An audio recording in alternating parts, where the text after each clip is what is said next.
जाने जाते हैं, अपने ह्यूमर, अपनी आवाज के लिए जाने जाते हैं और अलग अलग टॉपिक्स पर बेहतरीन डिजिटल कंटेंट तैयार करने वाले आरजे रौनक। क्या आरजे, कैसे हो भैया? बहुत बढ़िया। रौनक ने ही आरजे नाम पॉपुलर कर दिया। सर, मुझे लगता है कि आपने भी रेडियो को पॉपुलर कर दिया, तो उसके लिए बहुत बहुत धन्यवाद। और अक्सर जब मैं रेडियो में प्रोग्राम करता हूं और लोगों से रेडियो के बारे में बात करता हूं, और मुझे अच्छे से याद है जब मन की बात प्रोग्राम शुरू होने वाला था, तब हमने यही कहा था कि हमारी इंडस्ट्री में और एक व्यक्ति आ रहे हैं। हमने इतने सालों से काम किया, लेकिन शायद वो फर्स्ट डे से ही सारे रिकॉर्ड्स तोड़ देंगे, तो उसके लिए बहुत बहुत धन्यवाद। बहुत बहुत बधाई आपको। Thank you Modi ji. और सारी रेडियो फ्रेटर्निटी की तरफ से मैं आपको धन्यवाद कहूंगा, क्योंकि शायद यहां पर रेडियो का मैं इकलौता हूं आपके अलावा जिसको ये अवार्ड मिल रहा है।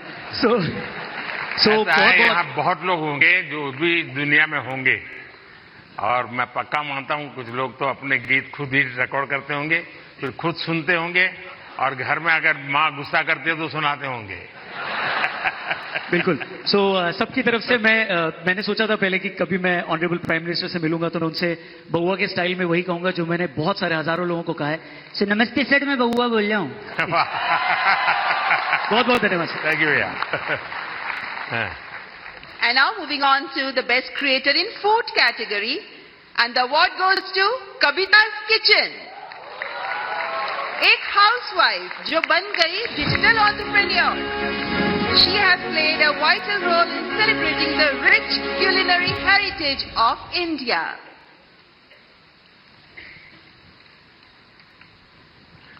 कविता जी, बहुत बहुत बधाई आपको।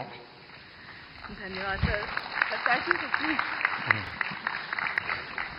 वो जो मल्हार है ना, उनको खाना बनाना हाँ, सिखाओ। उसको कुछ सिखाइए।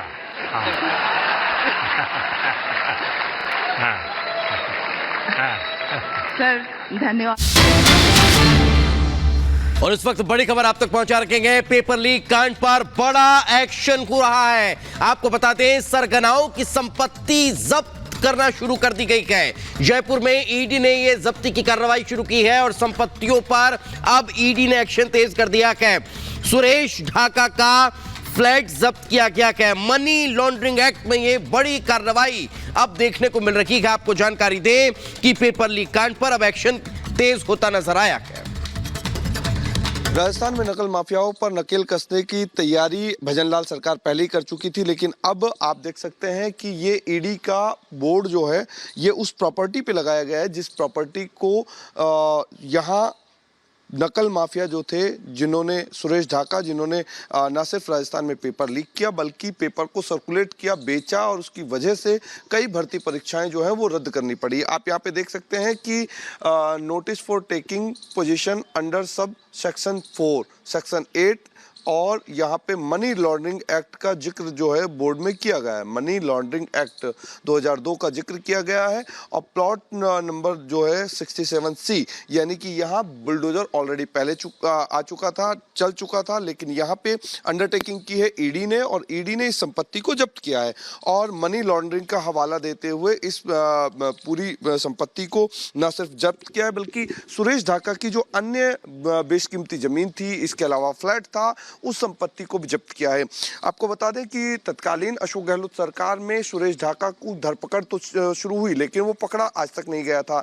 लेकिन जब भजनलाल सरकार राजस्थान में आई, उसके बाद में नकल माफियाओं पर नकेल कसने की तैयारी शुरू हुई, और उसके बाद जब नकेल कसी गई तो फिर इस तरीके की परिवर्तन जो है वो देखने को मिला। ना सिर्फ ईडी ने यहाँ पे बोर्ड लगाया है बल्कि इस पूरी बिल्डिंग को आप यहाँ पे देख सकते हैं। पॉश इलाका है, आसपास के इलाके में यहाँ प्रॉपर्टी की अगर रेट की बात करें तो बहुत आलीशान यहाँ पे मकान बनाया हुआ था। ये नकल माफिया का वो मकान है जिस पर बुलडोजर पहले ही चल चुका था, लेकिन ईडी ने इसको मनी लॉन्ड्रिंग एक्ट में मानते हुए इसको यहाँ पे बोर्ड जो आप देख रहे हैं, ये बोर्ड चस्पा कर दिया गया है, बोर्ड लगा दिया गया है। अब ये ईडी की संपत्ति हो चुकी है। अब इसके बाद में जो फ्लैट था, फ्लैट के अलावा जमीन बगरू में जयपुर के आसपास जो खरीदी गई थी, पैसा कमा करके, पेपर बेच करके जो पैसा कमाया गया था, नकल से जो पैसा कमाया गया था, उन संपत्तियों को अब अटैच करना ईडी ने शुरू कर चुका है।